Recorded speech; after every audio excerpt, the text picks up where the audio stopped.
Hi everyone, Holly from Safe for Kids here, and I'm delighted to bring you this amazing young man. I listened to a podcast that he did a couple of weeks ago, and I was just blown away with about how he spoke about pornography and how it affected his life. He's an inspiring young man.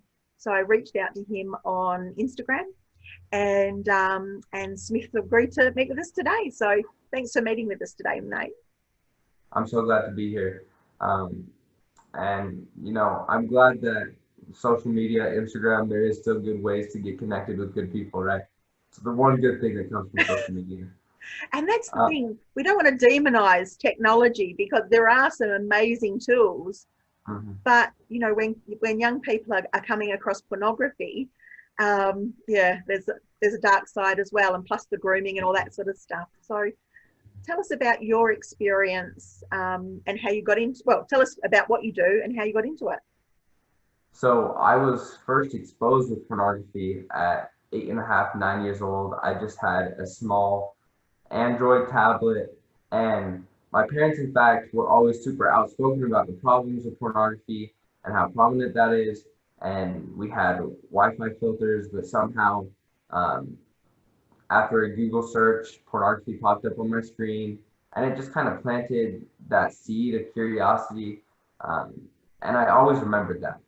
And as I continued in my life, as I continued down the road, you know, 10 years old, 11, 12, getting into those tween years where I was dealing with a lot of hormones and a lot of new feelings, feeling the social pressure of middle school. Um, it became a coping mechanism for me, and it became something where it was how I dealt with my emotions. It was how I dealt with anger, boredom, loneliness, stress. It was my way out. It was my quick fix to get the fake love and the fake connection that I thought I needed, when what I really needed was real connection, real love, which I'll talk about later. But so quickly did I see the love and connection drain out of me when I stopped trying to get that from my family and trying to get that from my friends, because I didn't really feel that there. So I think is a huge problem. Kids especially not getting the love and connection that they need. But when I started to try instead to get those feelings and that rush of emotions and that what felt like love and what felt like connection to me, when I started to try and get that from pornography, um, that's when my life just took a horrible turn. And so at the age 10, at the age of 10, I started using regularly. And by 13, I was watching pornography 3 to 4 times a day. And I really, at 13 years old, I'd given up, and I was constantly just trying to numb myself. And I was constantly just trying to escape this world. And I was constantly just trying to get a little bit of good feeling, just a small rush from pornography. And so at this dark time in my life, um, I felt no love. I felt like my friends didn't care about me. I felt like my family didn't love me. And I felt like uh, my God had personally abandoned me. And so after about a year and a half of that, I'm 14 years old. Um, my parents caught me, and I'm so glad that they did. And we'll talk a lot later with parents, especially about things to look for in your teenagers and your tweens and your kids, how to keep your house safe. But I always tell my parents that I'm so grateful for not only that they caught me, but the way they handled it when they caught me. Um, I know, and I tell them all the time, that I never would have had the courage and the humility that it takes to go to my parents and say, hey, I messed up, I got bit. And so I thank them daily for catching me. Um, Kids that have that courage, that have that humility to talk to their parents about these problems are amazing. Um, all kids are amazing, right? Yes. And so um, at this time in my life, I kind of had a decision to make. I kind of had this choice where I was either going to pity myself and I was going to just dig myself deeper in the hole. I was going to choose to give up, continue in my ways. Don't. I was going to choose to not care about what my parents said, or what they wanted me to do, or I was going to fight, and I was going to fight to be the man that I want to become. That I was going to fight to be able to help people. And I remember the night that my parents caught me later, super late that night. My mom came down to me and she grabbed my face and she said, "Smith, I'm never going to give up on you, and I will always fight for you, but you have to fight for yourself first." And so that's the time in my life where I I decided to fight for my life, and I decided to become the person that I want to be. And so it all started. I went and talked to my religious leader. I got into a program for church youth who struggle with pornography. Um, and as I started to fight, even though temptations and uh, the addictive behaviors and how pornography had affected my brain so much was still all there, I found so much joy in the fight. And I found so much joy in bringing my addiction and my struggle into the light. I always like to say, there's a really great quote. It says, "Pornography is grown in solitude and destroyed in community." And once I was able to bring my struggle out into community, that's what changed my life. And I love to see how my life changed. That next year, I was the SBO vice president of my junior high school. I started varsity lacrosse as a freshman for the high school. I began to explore more of my hobbies. I bought a super old car in 1962 Ford Thunderbird that I love to work on. Bought an old motorcycle, started fixing that up, and just being able to not only spend less time watching pornography and even less time on social media, but focusing on what I really love to do and gaining back that connection, not only with myself through my hobbies and what fulfills me, but also um, getting that connection back with my friends and my family. It's amazing. I have a little sister, she's 14, and during these 6 years of my pornography struggles, we were neck and neck all the time. Like, So you're 16 now, is that right? Sorry, You're what you're was that? you're 16 now. Yeah, I'm gonna be 17 in a week from now. So birthday's coming up. Yeah. Um, and so she's now 14, but for the longest time we fought and we fought and we fought. And the minute that I started fighting, because pornography so much of the time is such a selfish thing, it's portrayed so selfishly in the industry. I was able to start to look outside myself. I focused on looking outside myself, on serving others. And that's when all of my relationships changed. That's when my sister became my best friend. I now have a great relationship with my amazing parents. I don't fight with them as much. I have amazing friends who I know would do anything for me. Friends who feel like family. And it was at that point, where I didn't just want this for myself. I didn't just want this amazing feeling for myself, and I wanted every person struggling to feel like this, to feel the way I had, to feel free again, to feel like they destroy what destroys them. Because being able to be the victor, being able to be the conqueror of that struggle, of that addiction, it's an amazing feeling. And so this is the point in my life where I started to reach out to people and help people. And it all started with one of my really good friends. His name is Landon, and we met at a summer camp almost 2 years ago. And I decided before I went there that I was going to share my story, to share my struggles with all the boys in my dorm the first night. And so I did that, and I talked to them about what I'd struggled with. I talked to them about the fact that I know that they're struggling with that too, because as a peer, I see the influence of pornography on especially young men, young women too. And me and my dad like to joke around. We say we're joking around, but it's so true. We say 95% of boys are watching pornography, and the other 5% are lying about watching pornography. And so it was this time where I just knew that so many boys were struggling with this. So many boys felt like they were worthless, didn't know their true value.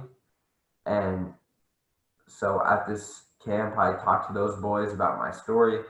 And the next night, Landon came to me and he told me how he was struggling with pornography.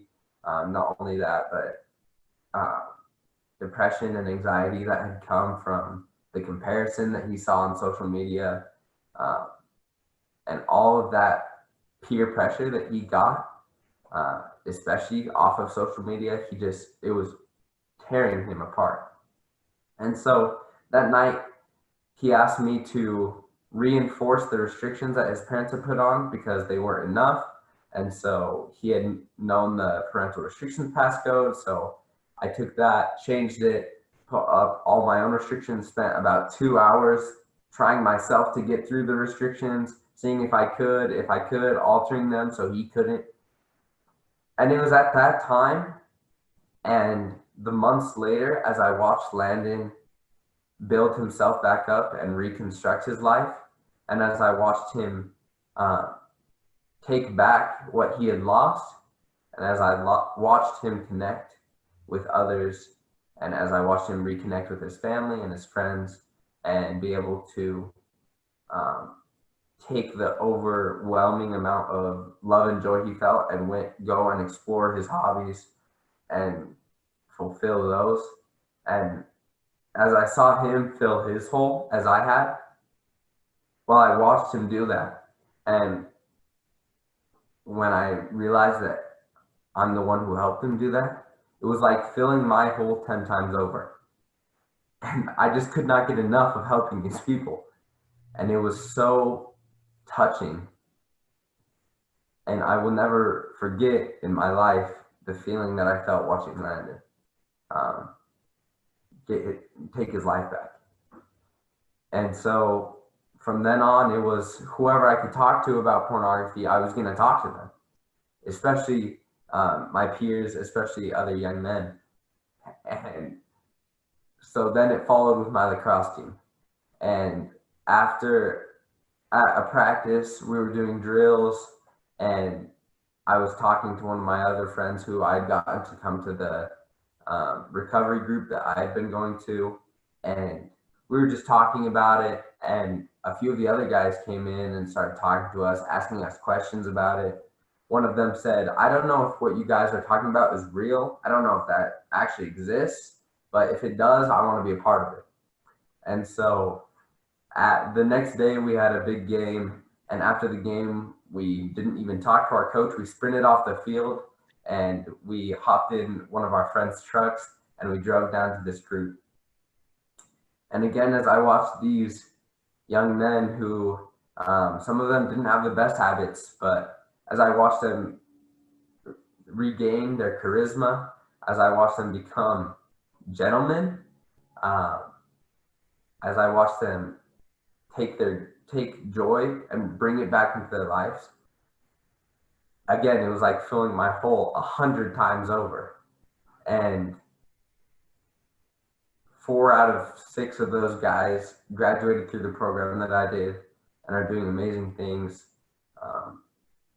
And that just hit me. And so growing up, I was always in the Boy Scout program, and my parents told me that I had to get my Eagle Scout award before I could get my driver's license. And so when I decided that that I was gonna have to get my Eagle Scout, I wanted it to really be something that that was meaningful to me and that I was passionate about. And so last November, about a year ago, I put on a Fireside about the harmful effects of pornography. And funny story, my dad, he was like, buddy, I love you. I think this is going to be great. But I just don't want you to get your expectations up, he said. Um, he said that he didn't think that over 50 to 75 people would show up. And me being my confident and stubborn self, I bet him dinner on it.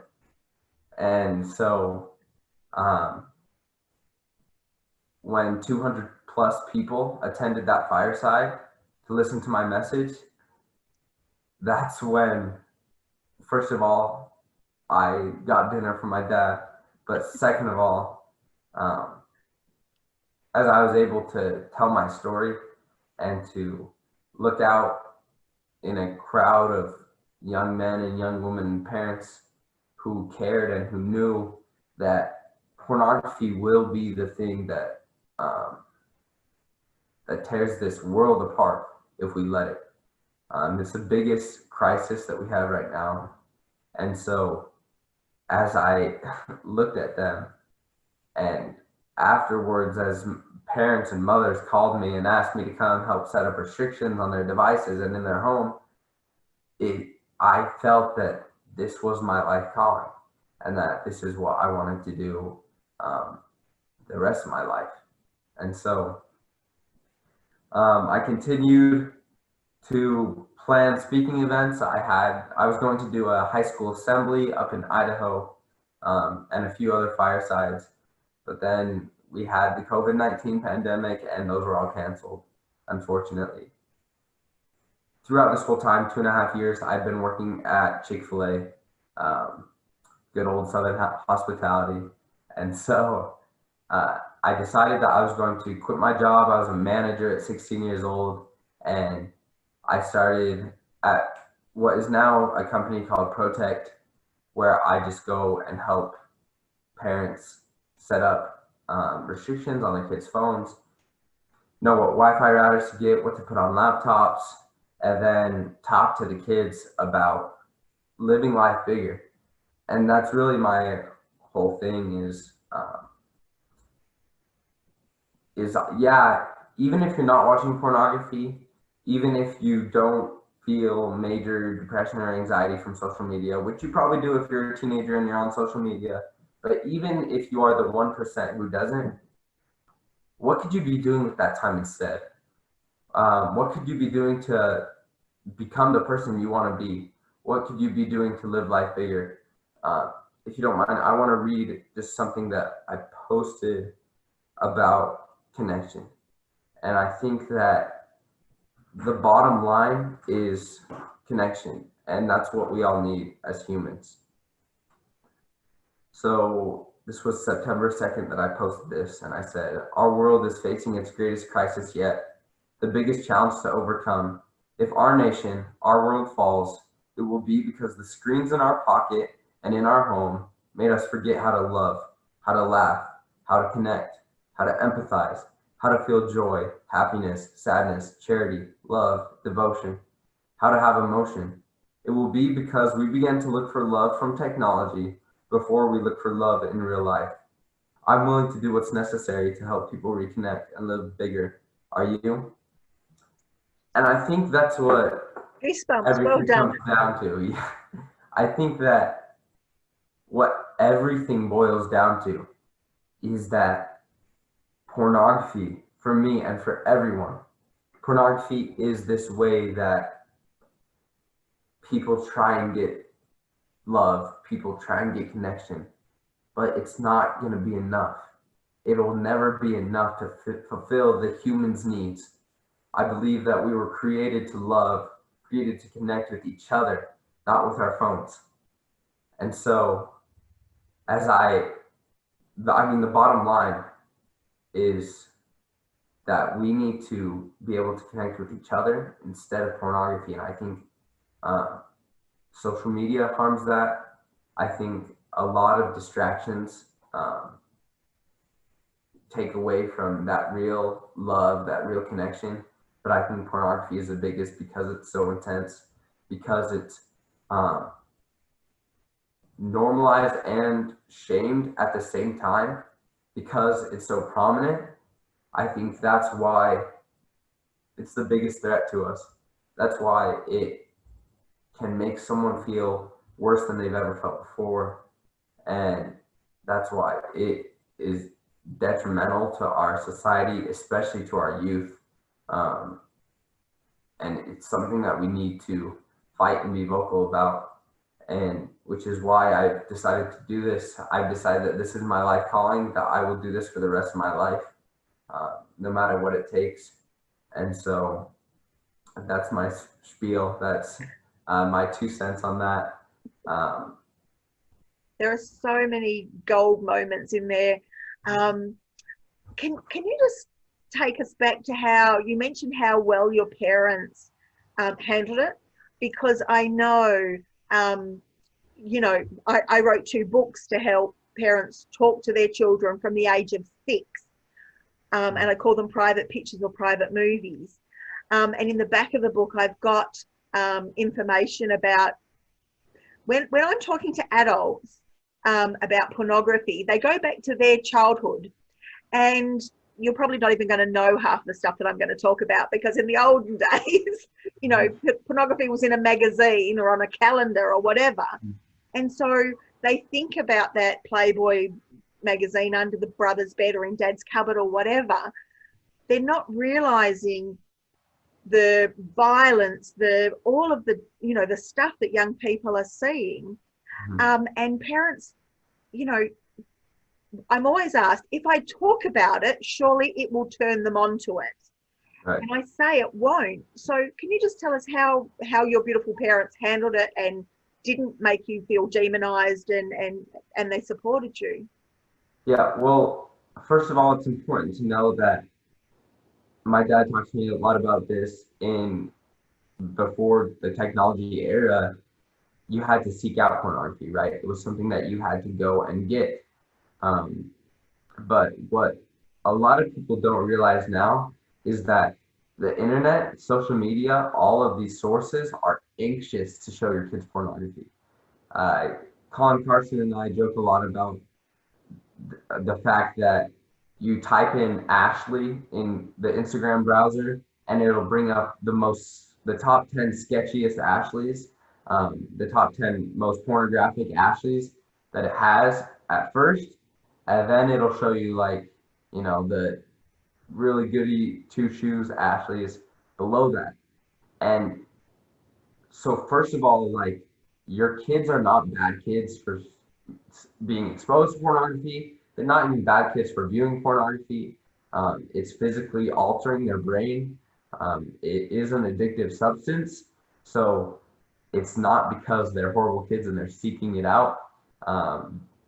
In fact, the internet, which you probably gave to them, was anxious to show that to them. And so I think that's at first a big thing, and an important thing to realize. Second of all, how you handle when you're either when you catch your kids being exposed to pornography or viewing pornography, or if your kids have the courage, the humility to tell you about that. And I'll say this, when you find out that your kids, and it's a when, by the way, notice I said when, not if, when you find out that your kids are watching pornography, the first thing that you do is you give them a hug, and it should be 8 seconds. It's shown that humans need 8-second hugs a day to be emotionally and mentally stable. And so the first thing they need is an 8-second hug. The second thing they need is for you to tell them that you love them. You don't yell at them, you don't scream at them, you don't rage take away their phone, but they just need to know that you love them, that you're there for them. And then the third thing is ask them how you can support them. Ask your kid how they need help, what they need help with, how you as a family can beat this plague. It's not mom versus dad. I say this a lot of the times in my in-home consultations, because a lot of the time kids are mad that I'm helping put restrictions on their phone. And I say, the battle is not mom and dad versus you guys. It's not mom and dad versus the kids. This is not the battle. It's your family. Your family is your team. Your family versus the world versus technology versus pornography versus social media. That's the battle. And your family needs to be united. Your family needs to agree that you're going to fight and know how you're going to do that and be committed to the cause and the best way to fight. And so I think that's a really important thing. So talking with your kid about how you can support them instead of just saying, here's X, Y, and Z that's going to happen. Talking with them about, what they were dealing with and how to try and take that out of their lives is the most important thing. And I think that honestly, it's just a lot of love, because pornography digs that hole out of your heart, and the one thing that you need to fill it is love. And so make sure that you're hugging your kids 8 times a day for 8 seconds. That's just 1 minute out of your day that you have to take to give hugs, which should be the most glorious part of your day. And so making sure that there's so much love, an open conversation about when, not if, an open conversation about how any encounter with pornography will be not embraced, but you will be embraced, right? The kids will be embraced, and they will stand with their kids to fight against pornography, not stand against their kids. And so I think that open conversation, putting love in life, getting connection back in life. I think it's funny that parents are like, oh, my kids are watching pornography, and then they're at night scrolling through Facebook for an hour. Kids need that connection. Kids need that time spent with parents, spent with siblings, spent with friends, off of screens. Technology is such a distraction, a buffer, a wall in between us and connecting with people. I have my best friend, his name's Cole, and my favorite thing about him is that whenever he wants to talk to me, he won't text me. He'll text me, hey, and then once I answer, he'll call me and he'll have a conversation on the phone. And if he's not doing anything, sometimes he won't text or call me, and he'll just show up at my house to have a real conversation. It's so important that we get in front of people. It's so important that we instill love back into our lives, because I feel like pornography and the other issues that I mentioned have taken that out at such an extreme rate that it's hard to fill that void back again. Beautiful. When I'm working with young men, they admit to me at watching at least 2 hours a week of pornography. And I think they're playing it down a bit, to be honest. Yeah. But when I say, fellas, why would you look at that? They say, oh, to learn technique, miss, or to learn style. So in Utah, in Australia, I don't think we do a good job of teaching sex education to young people. In my experience, we usually do STIs and unwanted pregnancies, but we're not doing, what does a healthy relationship look like, and talking about consent and all of those beautiful things. So where you are, is sex education taught well in schools, do you think, generally? It's taught pretty well. I think it could be taught better, of course, including, what could be, how relationships could be better. As far as, young men say learning technique, learning style, I read an article the other day from Fight the New Drug, and they said that the likelihood of pornography not portraying sexual violence or rape is 1 in 1 decillion, which means that you'd have to have 1 billion Empire State Buildings filled with pennies, and you'd have to choose the right Empire State Building, go to the right floor, and pick the right penny. And if you pick that one right penny, 1 out of 1 decillion, that's when you find that pornography that does not portray sexual violence or rape. And so when young men say that, they want to learn technique or style, well, what they're going to learn is how to go to jail, because pornography portrays rape, sexual violence. That's what they're going to learn from it. Um, what was that other question? Oh, no, just about, yeah, if it's taught well, and, that it should include consent, because, of course, in pornography, there is no kissing, there is no foreplay, there is no consent. And yet we know 88% of, porn is violence against women. So, yeah, I just was wondering, as a young person, where do you want to learn about sex? Do you want to learn it from parents? Do you want to learn it from school? You definitely don't want to learn it from pornography. Yeah, I mean, pornography is just such an aggressive, violent way to learn about sex. Um, at this group that I went to, this recovery group, my counselor would always talk about uh, how real love, real sex is. Uh, Not only is sex a small part of intimacy, it's such a small part of intimacy. There's so much more that plays into that, but that when real sex should be so awkward, he says, so awkward that it's beautiful. And so having that pure heart, I think, where it's not aggressive, where it's consensual. And I think a lot of that needs to be taught by parents. A lot of that, um, needs to be taught in schools as well, just how you need to, I think we need to talk more about feelings and emotions, and less about science and sex education, and how everything needs to be about caring for a partner, and everything needs to be about loving a partner instead of um, getting sexual pleasure or sexual use out of a partner.